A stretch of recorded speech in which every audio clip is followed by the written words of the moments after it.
Hi there, I'm Dean. This is Woodwork Journey. Thank you so much for joining me. Today is going to be hopefully a quick video just to let you know a little bit about my Christmas haul from stuff and things that you're going to be seeing on the channel. That way, if you'd like any particular videos on any particular one of these, then I can do so. Or if you've got any more questions, you can just let me know in the comments, and then that saves me having to make videos about stuff that you don't care about. So that's what we're going to get into today. I'm going to show you all of this and we'll be as quick as we can. Let's get into it.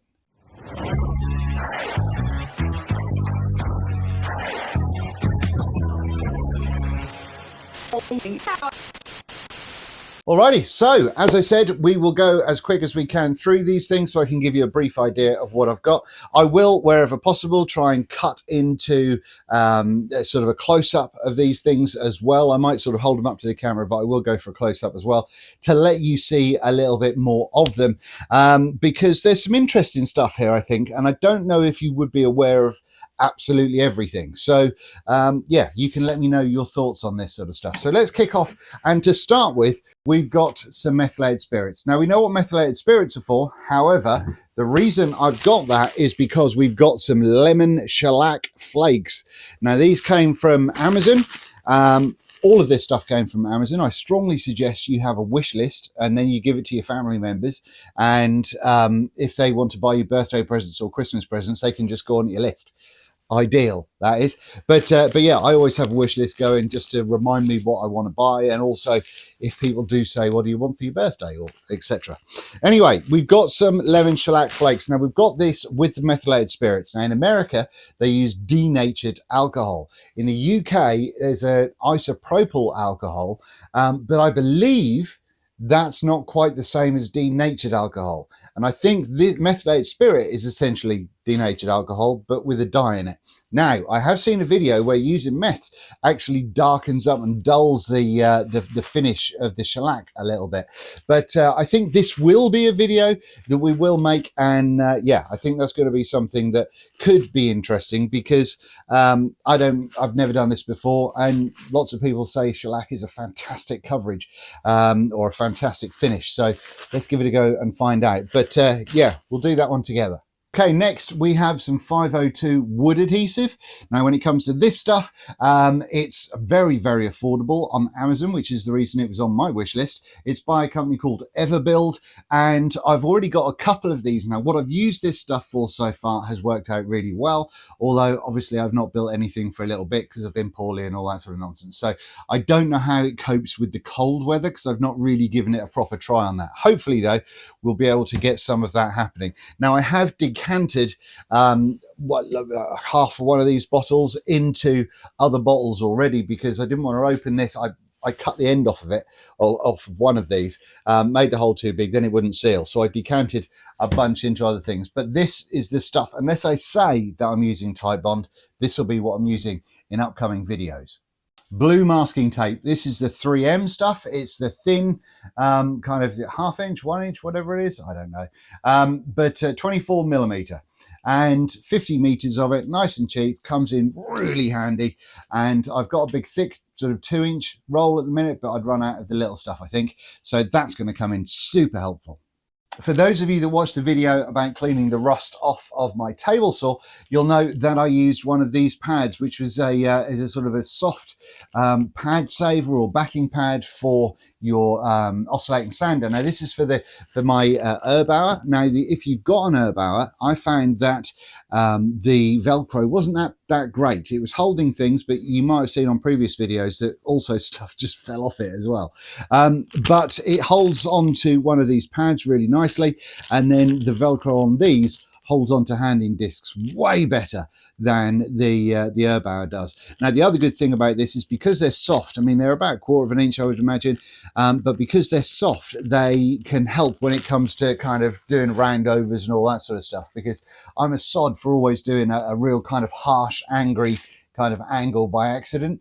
And this obviously will reduce the chances of that happening. So again, nice and cheap. I used one on that video with the tail saw, worth getting. We'll try and make sure that there are Amazon links down below in the main description of this video.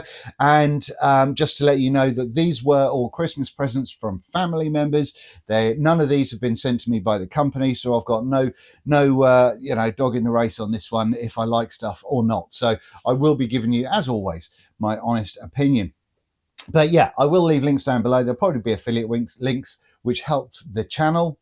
Anyone can get them, but that'd be great if you use them. Thank you. Right, next up, we've got UHMW tape. Now, this is stuff. It's I can't remember what it stands for, but advanced polymer tape. Now, apparently, this stuff reduces friction. Now, again, this is only like 1/4 of an inch, but the reason I got this, or I put it on my wish list, was for when I made the cabinets down below me, because I thought if I use a slap of this along the runners, then the friction would be, minimal, if anything. Now, I think that this reducing of friction will come in super useful. I will put it under my my table saw fence and see if anything occurs there, but also sort of for other things that need to move when it comes to drawers or jigs or stuff. I think this UHMW tape will come in useful because, as I say, it reduces friction and makes things nice and slidey. Okay, next we've got these neoprene pads. Now, I think I saw these for cookery. Now, they're stretchy because they're rubber, and you get 3 in a pack. There's a green one, a blue one, and this yellow one. And the reason I've got this stuff is twofold. One, I'm going to put 2 of them together and use them, well, or one, depending on what I'm gluing up, and it's not going to stick to whatever the glue up is because it's this rubbery neoprene stuff. Not neoprene. Neoprene is kind of spongy, isn't it? No, this is, rubbery. Yeah, so glue isn't going to stick to this. So that's what I'm going to do with 2 of these, and with one of them I'm going to use it to stick underneath things like push blocks and all that sort of stuff, because I can't afford a gripper, and with the gripper it has this kind of thick, or this stuff that stops things sliding around under it, and this does a grand job for that. Like I said, I think this is for cookery, but yeah, it stops things moving around on the work surface. Could be used for sanding, could be used for a whole bunch of things. But jigs and glue ups are why I wanted this. Next, we've got some Gelas hole saws. Now, these, for no reason other than the price seemed pretty good. You had a decent amount of options in there. I can get some nice big holes going on if I want to.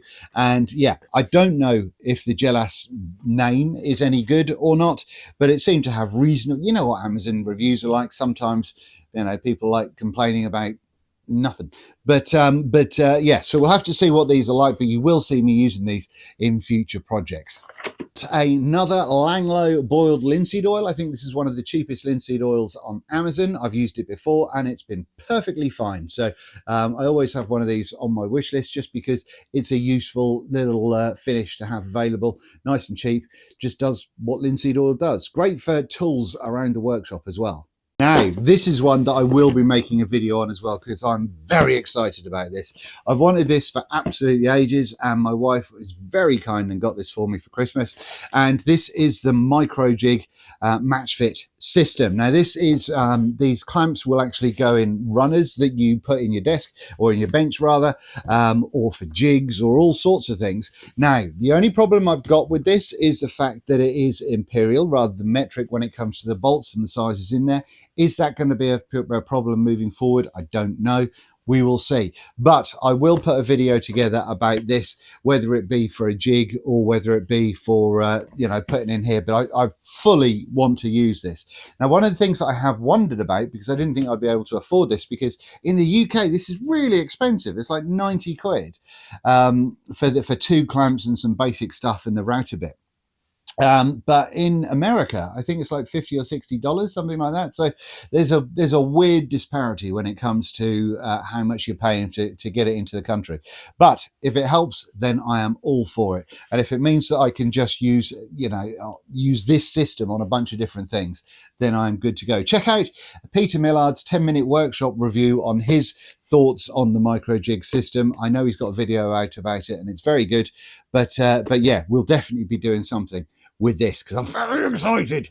Now, something else that I did think about is whether I could do a comparison video with that versus getting like a T-slot router bit, and then using some like Bessie rail clamps or something like that to see if there's the benefit of spending the extra money on getting this system. Now, that being said, the Bessie clamps, I think they're about, are they 30 quid each? And I think they're some of the cheapest rail clamps out there, around about 30 quid, which is still horribly expensive. So to get two, that's 60. And then your 30, you're getting your router bit, your height gauge, and some other knobs and things as well. So let me know if you want me to do a comparison video. Also, let me know if you know of any real cheap, half decent rail clamps, because I've got to have that thin end at the very end, and we'll do the match fit system, and we'll see if we can make a budget system as well, if that makes sense. Then we're on to the little things. We've got some feeler gauges. Now, I've got some feeler gauges that were in a toolbox from many years ago, and they're imperial, and I just wanted some feeler gauges that were metric because England. Next, we've got from Wolfcraft one of their drill starter, hole starter thingamajigs. So you make your pilot hole, it will do a certain level of chamfering the edge as well. That's not the right word, is it? What am I thinking of? Recess? No, I'm having a brain fart. You know what I mean, when it's making the head of this. Anyway, it's got that going on, and countersink, there you go. It's got that going on, and it's also got one of these spinny depth gauge thingamajigs going on as well. So I'm pretty excited to see if that's any good whatsoever. However, this is the old kind of chamfering bit, and one of the things that I've been really excited about is these chamfering bits. Now, these particular ones, I've got the smaller version of it, and I think it's fantastic. This is the larger one, and it really does carve out the hole, because I found that a lot of chamfering bits leave kind of like an octagonal or hexagonal, whatever it is, shape that just doesn't look right. And yes, you can have the drill go backwards and forwards and backwards, but yeah, these I think have been absolutely superb. I think they were originally designed for metal, but work really well on wood. So you'll see me use this a lot, and they're not very expensive. Like I say, I've got the smaller version of it. I just wanted the larger one as well. So super excited about this. And then finally, we've got a really dinky little router bit.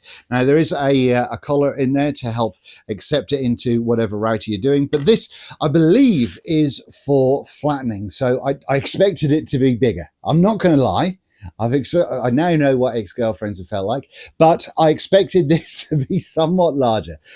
Having said that, it's still kind of a reasonable size to get some flattening with, because what I'm going to do is I'm hopefully going to get rid of my Titan thickness planer and or thickness jointer, and I'm going to joint on the table saw. So I've got to build a sled for that, and we'll probably use the match fit kit or the budget version for that. I will use this in a sled to go over the top. You know, you've seen people, you know, thicknessing boards doing that kind of thing. That's the sort of thing that I want to use this for. Now, I think I could have got a bigger one, obviously, but we'll start off with this and we'll see how it goes. The good thing about this is it looks like it's about maybe 1/4 of an inch, maybe 6 mil or something on the blades, and that means that it would do great for cutting kind of a rabbet, to put like drawer bottoms in and things like that. So that's something else that this possibly might get used for. But that's about it. So let me know down below if you liked any of these and you want any more information on any of these. Like I said, there will be links down there. I get a little bit of a kickback. I mean, it's teeny tiny, and it's from Amazon, not the companies. Like I said, all of these were purchased, and I will let you know how I get on with them, but you will see them all in videos in the future. So if that's any good to you, hit the like button, make sure you subscribe, please do. It really helps out a small channel like mine. And yeah, leave me a comment, let me know what you think, and I'll see you very soon.